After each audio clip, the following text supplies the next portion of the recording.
But when you have a SARS-CoV-2 infection, or let me rephrase that, when you have a viral infection, normally your cell that's infected, every cell has the capability of producing interferon, releases it, and it warns other cells. So they put up barriers. Infected cells die, immune system comes in.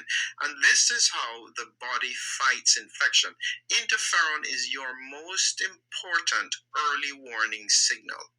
This is what signals to the body, especially the mucosal airway, that there is infection around, and it responds immediately to try and clear it up. The problem with SARS-CoV-2 is that it is exceptionally good at suppressing interferon. This is why it can go undetected. And so this is what technically happens. You get infected with COVID, it blocks the interferon, and so therefore these signals don't happen. And when these signals don't happen, guess what happens? The infectious agent is then able to continue to replicate because there is no early warning signal.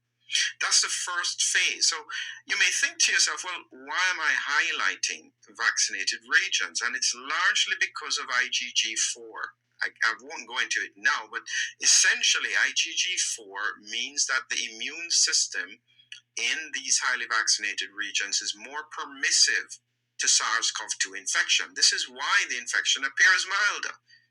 This is what people are not getting. They're thinking it's no problem because it's mild. I warn you, HIV is mild as well. In the first 4 weeks, mild symptoms. Does it mean it's a mild disease? No. The point is that the mechanism of interferon suppression and IgG4 makes the symptoms subtle. So technically, what we're dealing with is an immune-suppressed population. Here's the other piece of the puzzle. This is the other scientific piece. Now, when it comes to how your immune system responds, I usually use this as my COVID immune team with the macrophages, the tanks, neutrophils, these are the foot soldiers, T cells are like your Air Force, missiles are the plasma cells, antibodies, and natural killer cells, that's your Navy, mast cells are on their own. But again, what people don't realize is that this virus, let me make this clear to you. Before I make the point, people keep on thinking this is a typical coronavirus.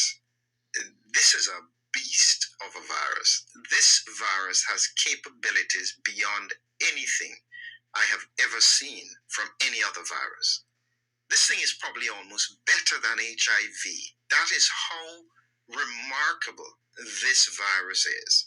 And guess what? It does stuff similar because it uses an entry receptor called CD147.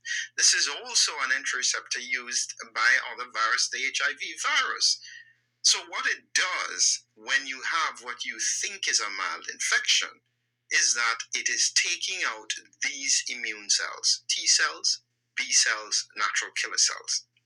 So the sequence is likely to be two things: interferon suppression, removal, or lymphopenia. So if you looked at the blood count of many of these people, I would bet that we would see that they're lymphopenic. That means their lymphocyte count is down, and if you were to break it down in detail, you would find that they have low levels of their CD4 T cells, they have low levels of their natural killer cells, they have low levels of their CD8 cells. So when you put that together with another viral infection, that's why we're getting what we call co-infections. Normally, very rarely do you get a co-infection where you have two viruses infecting the person at the same time. Talking like 1.4% of cases used to be in that category. Now, because COVID is suppressing your immune system, you can then have COVID plus a viral infection plus a bacterial infection. And there are some bacteria that are especially responsive to interferon, for which whooping cough is one of them. Streptococcus is another one, so I expect that we're going to see rheumatic fever making a rise even in highly developed countries, because that's just what the science tells you. If you suppress your immune system, you are more at risk for infection. Now, this may be inconvenient news. It may not be necessarily what people want to hear, but this is science. And for some reason, nobody is talking about it. It's like COVID is gone. And COVID is surging again. It is spreading everywhere. It's immune suppressing the population. Nobody cares.